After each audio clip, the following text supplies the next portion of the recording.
Ranking member, I am so honored to stand on the floor with you. Your reputation for supporting the needs of the homeless across the length and breadth of our country is widely known and greatly appreciated, and quite frankly, celebrated. You have been there for the homeless. You have spoken up in committee, and you have passed legislation to assist. And it does not surprise me that you would be supportive of this legislation. And while it does not surprise me, I still must tell you that I'm greatly appreciative for your support, because your support makes a difference in legislation moving forward from our committee. I'm also honored to thank the chair of the committee, Mr. Henseling, who, without question, reservation, or hesitation, immediately concluded that this legislation should have an opportunity to be voted upon. He has been a supporter of the legislation in the past, and I thank him for his current support. Mr. Lukemeyer has been supportive of the legislation, and I thank you for your willingness to allow it to come to the floor as quickly as it has come to the floor. Sometimes it can take a little longer for legislation to come to the floor, but you immediately responded, and this legislation has made its way to the floor. I also would like to thank the gentleman from New Hampshire who spoke very eloquently about the needs of veterans, and it means a lot to me to know that we have the breadth of support in the House of Representatives that we have. I believe that it is almost sinful for us in the richest country in the world to pass veterans who are living in the streets of life holding signs indicating that they are homeless and that they need help. I believe that the richest country in the world can afford to provide for those who return home and are homeless. I think that when a person signs up to serve in the military, you don't know where that assignment will take you. It could very well mean that you will go to some distant place, or it could mean that you will stay right here within the continental United States. But when you sign up to go wherever you're told and to do whatever is required. And a good many of those who sign up and go and do what's required don't always return home the same way they left. And as a result, we see not only veterans on the streets asking for help, but you see veterans who are sometimes without all of their body parts. And it is especially painful when you see a person who has served the country and may be in a wheelchair now, asking for assistance on a street corner. I'm proud to say that I thank the Obama administration for the work that has been done to eradicate homelessness among our veterans. In Houston, Texas, we had a meeting with the HUD secretary and others, and at that meeting, our mayor announced that we were ending homelessness in Houston, Texas, in the sense that a person who needs help could find help if you're a veteran in Houston, Texas.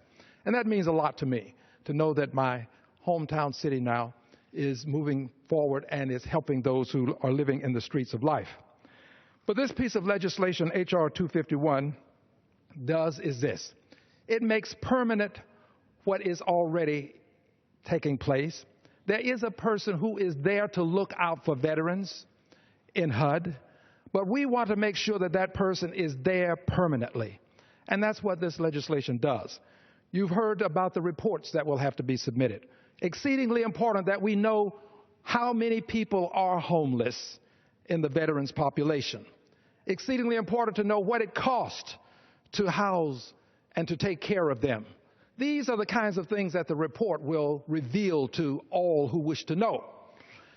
But it's also important for us to understand that this is not an effort that we can end because we are making progress.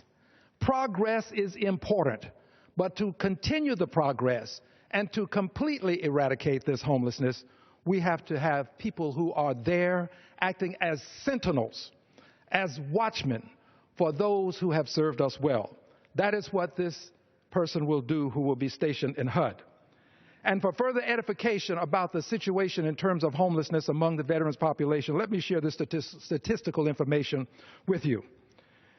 On January of 2014, the demographics indicated that on any given night, as was indicated, about 50,000 49,933 veterans were homeless. But let's talk about the people themselves and not allow them to become numbers. Here is what the statistical information further reveals.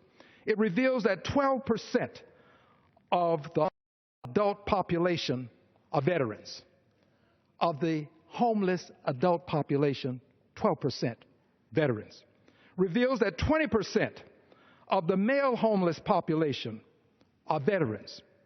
Reveals that 51% of individual homeless veterans had disabilities. 51% with disabilities, 51% needing our help, 51% that will benefit from having a person whose job it is to monitor and make sure that they are taken care of.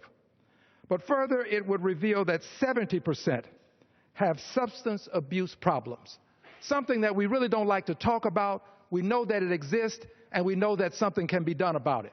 But you need someone who is there as a sentinel, as a watchman, to make sure that these needs are taken care of.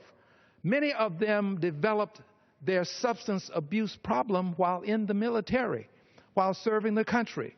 And that's unfortunate, but it is a fact. And what we want to do is make sure that we take care of all of them.